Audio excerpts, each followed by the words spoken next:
here's the problem. At that 1 mile range, the cannon can hit a target about the same size as Round Island. So it's really not all that accurate at that range. Its more accurate range is about a half mile, which is out to the end of the stone break while they're in the harbor. Now at that distance, a skilled gun crew, and well, skilled meaning not myself and not Peter, but someone who knows how to aim this cannon, can hit a ship-sized target about the size of a ferry once out of every 3 shots. If that target's not moving, and if there's no wind, and if conditions are perfect, and if we didn't represent the infantry, which we do. So, well, basically to recap here, they hand us a cannon that is about 40 years old in the 1880s to men that don't know how to fire it in the middle of a national park. So that should tell you just how important this place is in the 1880s. Really not all that important. The main reason being is there's people like you visiting here.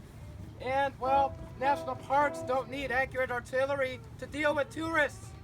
So for that reason, we don't get new cannons.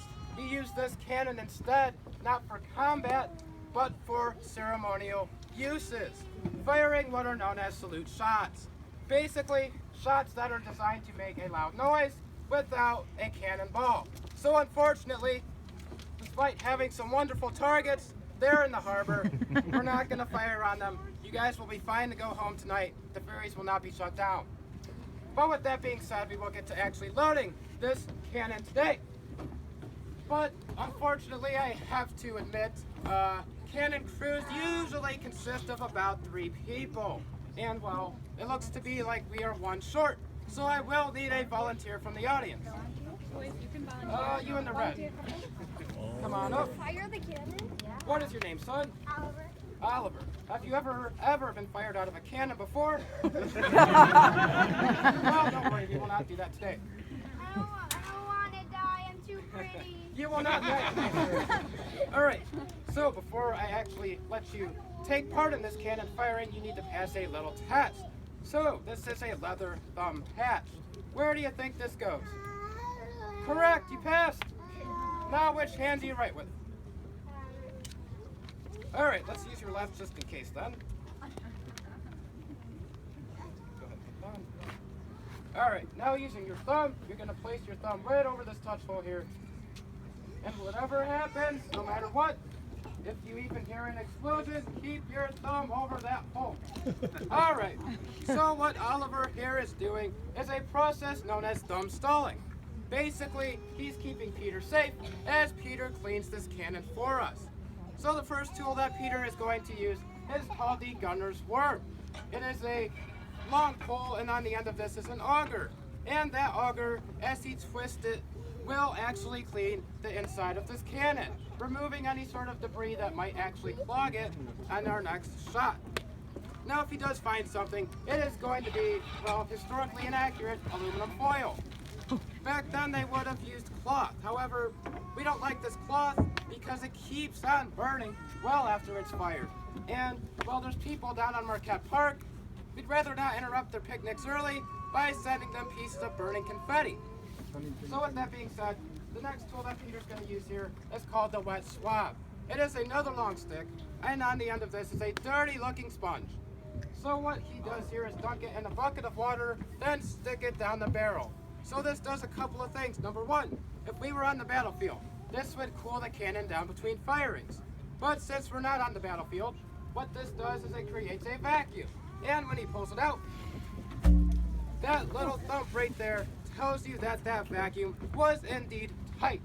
So any sparks or embers or anything that may have been active is now totally suffocated by that vacuum and doused by the water.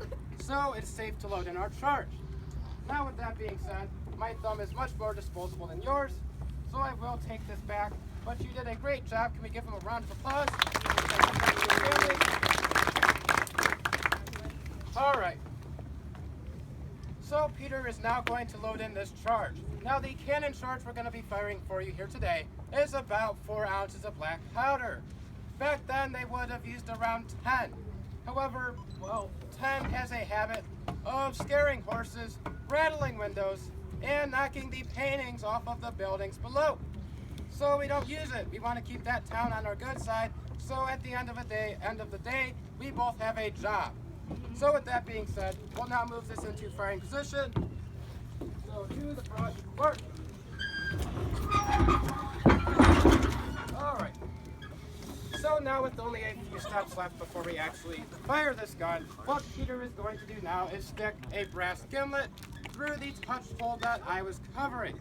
What this does is it exposes that charge to our ignition device, poking a small hole into the aluminum foil that we wrap our charges in. Now what we're going to actually stick into the aluminum foil here is it's a device around the same time of the Canon 1840. And, it's a very small looking device, a very, innocuous perhaps looking device, but very dangerous, called a friction primer. And essentially it is a small brass tube with very fine gunpowder inside. And at the top is a pin. This pin is where another substance called fulminated mercury lies. Now this fulminated mercury is very, very sensitive to friction, hence the name friction primer. So when we pull this little pin, that substance lights up, travels down this tube of gunpowder, and inside to our cannon, firing off the charge for you here today. And with that, Peter now attaches a lanyard to, stay a safe distance away, as, if we were firing a cannonball, this would actually recoil. But regardless, now you have two options. One, to cover your ears, as this will be fairly loud, or option number two, which I see some of you already taking, is to get your cell phones out and record this, depending on your priorities here today. So with that being said, there are only two words to fire this cannon off, and they are, ready, fire! Where'd it go? And there you have it, there's your cannon. And if you guys have any sort of questions, Peter and myself will be around to answer them. Our next demonstration is going to be a rifle firing. Where did it go? They didn't actually shoot a cannon. That's what they were talking about. It was just a gun down by the guard. Because it's too dangerous right now. They don't want to hit one of those posts. Thank you. You know? Yeah. What?